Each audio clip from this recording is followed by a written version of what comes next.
신명기 11장 13절에서 21절 말씀입니다.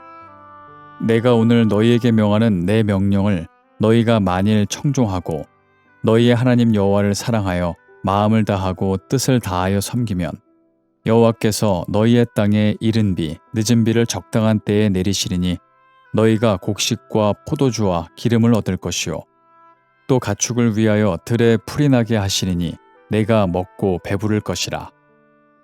너희는 스스로 삼가라. 두렵건대 마음에 미혹하여 돌이켜 다른 신들을 섬기며 그것에게 절함으로 여호와께서 너희에게 진노하사 하늘을 닫아 비를 내리지 아니하여 땅이 소산을 내지 않게 하심으로 너희가 여호와께서 주신 아름다운 땅에서 속히 멸망할까 하노라.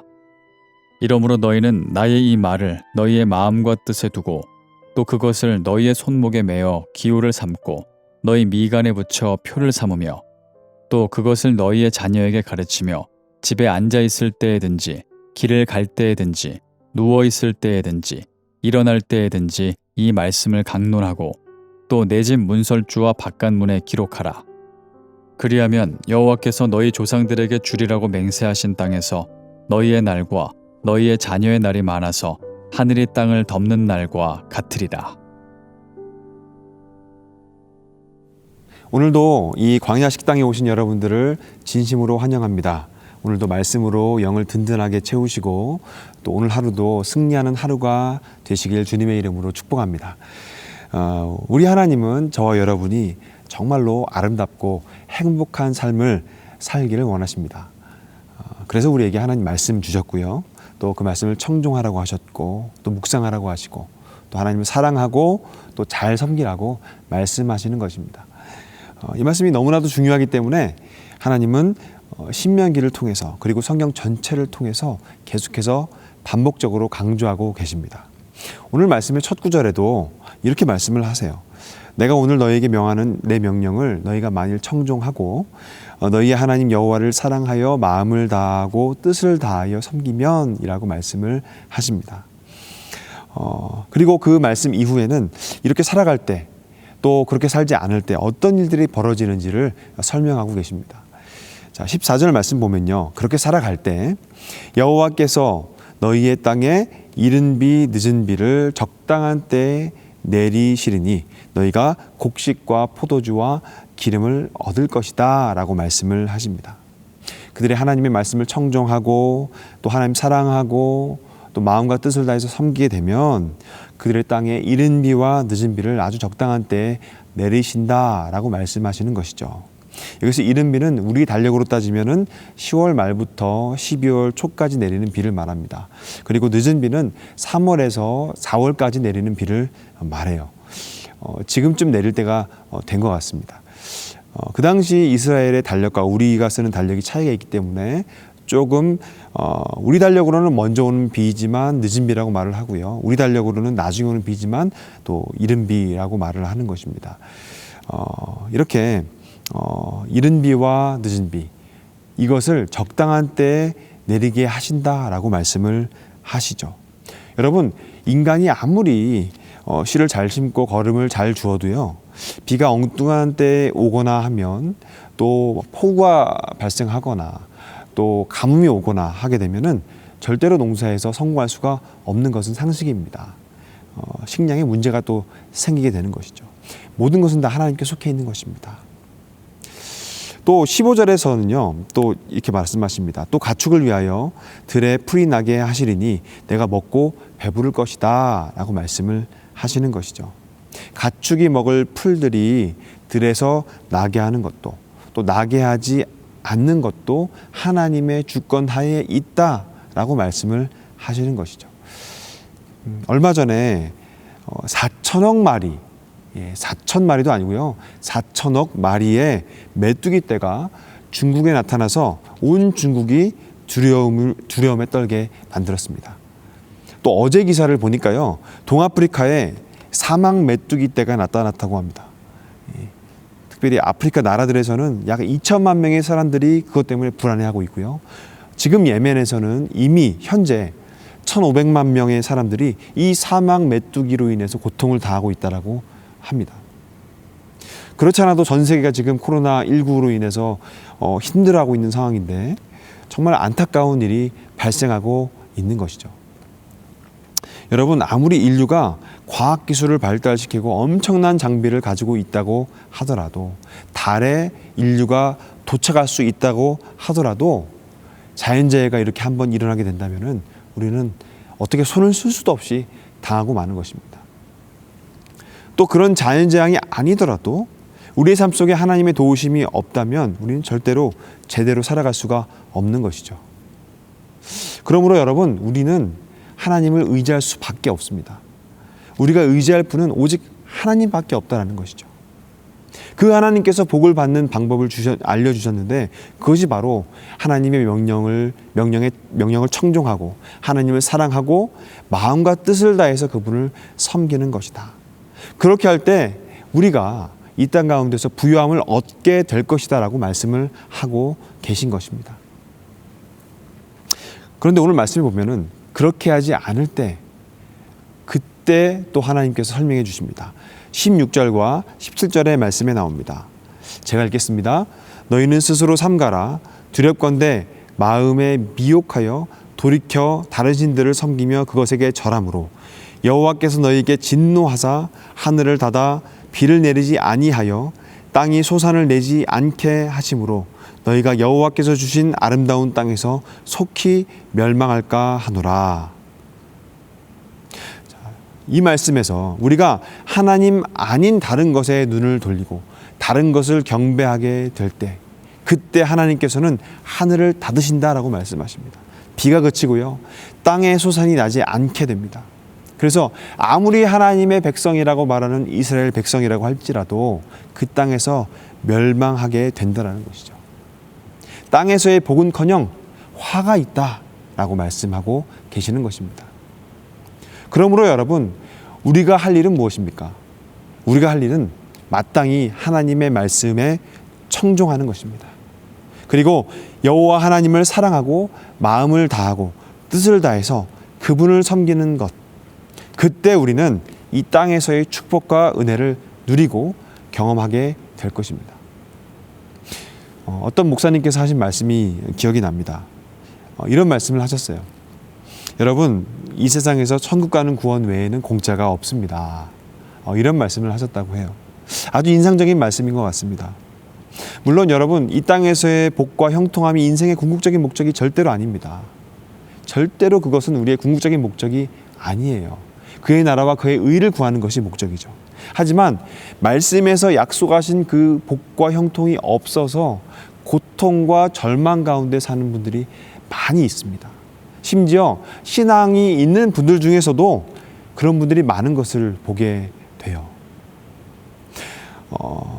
누가복음 6장 38절에 재정에 대한 중요한 진리가 있죠. 주라, 그리하면 너에게 줄 것이니 곧 후히 누르고 흔들어 넘치도록 하여 너에게 안겨주리라. 이 말씀에서 주님께서는 분명히 주라, 그리하면 너에게 줄 것인데 후히 누르고 흔들어 넘치도록 하여 너에게 안겨줄 것이라고 말씀하셨어요. 이건 진리입니다. 그런데 이 말씀을 적용하지 않고 그냥 물질만 많이 달라고 기도를 하고 어려운 이웃에게 나누지 않는다면 여기에서 약속하신 그 축복을 받기는 어렵다라는 것이죠. 또 주님 말씀하신 그 말씀들 가운데 너희가 비판하는 그 비판으로 너희가 비판을 받을 것이요 너희가 헤아리는 그 헤아림으로 너희가 헤아림을 받을 것이다 라고 말씀하신 마태복음의 말씀이 있어요. 그 사람들을 끊임없이 비판하는 삶을 살고 있다면 그 자신도 그 비판에서 벗어날 수가 없다라는 것입니다. 그래서 이러한 삶의 태도가 하나님께서 약속하셨던 복을 멀어지게 하고 어둠을 가까이 부르는 습관인 것입니다. 여러분, 주님의 말씀에 어긋나는 그런 삶의 태도를 벗어버리시고 주님의 말씀에 순종하는 삶의 태도를 가지시길 주님의 이름으로 축복합니다. 자, 그런데요, 문제가 있어요. 저에게도 있고 여러분에게도 있는 문제인 것 같습니다. 그것은 뭐냐면 알고는 있지만 막상 잘 안 된다라는 것이죠. 비판을 하면 그 비판이 도로 나에게 온다라는 것을 아는데도 비판을 해요. 그것이 우리의 모습인 것입니다. 주면은 더 많은 것을 받게 된다라는 사실을 알면서도 주기 싫어하는 것이 바로 우리의 모습인 것이죠. 그러므로 여러분, 우리가요, 이 말씀을 실제적으로 노력해서 순종하는 일을 해야 되는 것입니다. 지식적으로 아는 것으로 되는 것이 아닙니다. 그 말씀이요, 우리의 삶 가운데 침투하게 해야 되고, 그 말씀에 여러분, 나 자신을 묶어야 됩니다. 그래서 그 말씀이 나를 딱 사로잡고요, 우리가 아무리 이 말씀에 저항하고 발버둥 치더라도 그 말씀이 나를 꽉 붙잡고 그냥 끌고 가도록 해야 된다는 것입니다. 오늘 말씀 18절부터 보면은 이 말씀을 하세요. 이러므로 너희는 나의 이 말을 너희 마음과 뜻에 두고 또 그것을 너희 손목에 매어 기호를 삼고 너희 미간에 붙여 표를 삼으라 라고 말씀하십니다. 이 말을 너희의 마음과 뜻에 두고 그 말씀을 공부하고 일단 그것이 무엇인지를 연구하고 암기하라는 거예요. 막 공부하라는 겁니다. 근데 거기에서 끝나는 것이 아니라 너희 손목에 메고 늘 어디를 가든지 무엇을 하든지 그 손목에 있는 그 말씀을 이렇게 보도록 하라는 거예요. 생각나게 하라는 거예요. 그리고 미간에도 붙이고 다니라는 것입니다. 이 머리에도 붙이고 다니라는 거예요. 그래서 남들이 나를 볼 때 이 사람은 이 말씀을 지키려고 하는 사람이구나 라고 생각하도록 하라는 것입니다. 그래서 혹여나 내가 깜빡하고 그 말씀 지키지 않을 때 사람들이 그것을 딱 보는 거예요. 그 눈치를 주게 되는 것이죠. 그래서 내가 그 말씀을 지키게 되는 겁니다.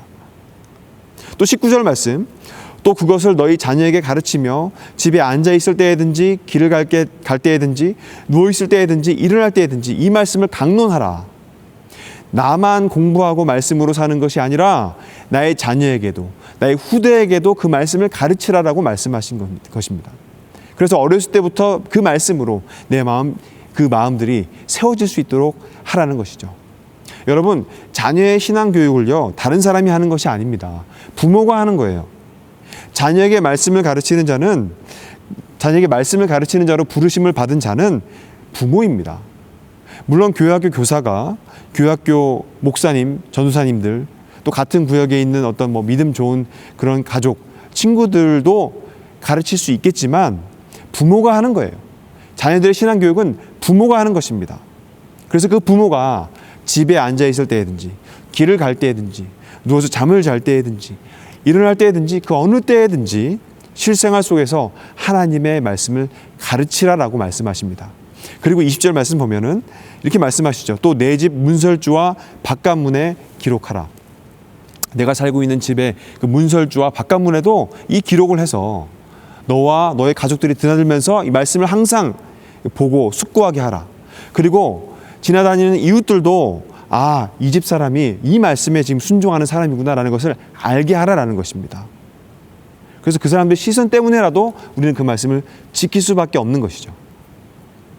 여러분, 이 말씀은요, 지금으로부터 약 3,400년 전에 주신 말씀이에요. 그 당시에 이 방법들은 지금도 마찬가지고요, 굉장히 실제적인 방법들이었습니다. 자, 21세기를 살아가는 우리는 더 다양한 방법으로 실천할 수가 있겠죠. 가령 냉장고에 포스트잇으로 말씀을 붙여놓을 수도 있을 것입니다. 또 설거지를 할 때 그 앞에다가 말씀을 붙여놓을 수도 있을 것이죠. 말씀 액자를 아주 집안에 잘 보이는 곳에 걸어놓을 수도 있을 것이고요. 그래서 늘 말씀을 묵상할 수 있게끔 하는 것입니다. 핸드폰에 말씀을 저장해서 자주 볼 수도 있고요. 또 우리가 사용하는 컴퓨터 바탕화면에 말씀을 보이게끔 할 수도 있는 것이죠. 자, 이런 식으로 모든 수단과 방법을 다 동원해서 말씀을 가까이 하라라고 성경에서는 말씀하고 계십니다. 여러분, 이 성경 말씀에 순종하는 삶을 사시길 주님의 이름으로 축복합니다. 최선을 다해서 모든 수단과 모든 방법을 가리지 않고 말씀을 가까이 하시길 바랍니다. 그래서 그 말씀이 나를 붙잡고 내가 말씀에 이끌려서 살아갈 수밖에 없도록 그렇게 여러분의 삶을 세팅하시길 바라요. 자, 말씀을 정리합니다. 오늘 본문에서 하나님은 우리가 이 땅에서 복받는 원리를 알려주십니다. 그 복받는 원리는 무엇이냐? 바로 하나님의 말씀을 청종하고 순종하고 하나님을 사랑하고 그분을 정말 마음과 뜻을 다해서 섬기는 것입니다. 적극적으로 그러기 위해서 적극적으로 말씀을 가까이 하라고 하십니다. 모든 수단과 모든 방법을 다 동원해서 손목에 매기도 하고 이마에 붙이기도 하고 그리고 우리 사랑하는 자녀들에게 말씀을 시도 때도 없이 가르치라. 그렇게 할 때에 그 그 모든 수단과 방법을 다 동원해서 이 말씀을 가까이 할 때 우리는 복을 받게 된다. 그리고 그것이 복받는 삶의 비결이다라고 성경에서는 말씀하고 계시는 것입니다. 그렇게 할 때, 이 말씀을 우리의 삶 가운데 실천할 때 우리는 말씀 안에 있는 수많은 축복과 은혜를 경험하게 될 것입니다. 그리고 우리는 늘 복된 삶을 살게 될 것이고요. 또한 우리의 후손들도 그러한 복된 삶을 살게 될 것입니다. 그러한 축복과 은혜가 저와 여러분의 삶 가운데 늘 충만하시기를 주님의 이름으로 축복합니다. 기도하겠습니다. 사랑의 하나님, 이 시간 주님 앞에 나와 간절히 주님의 은혜를 구합니다.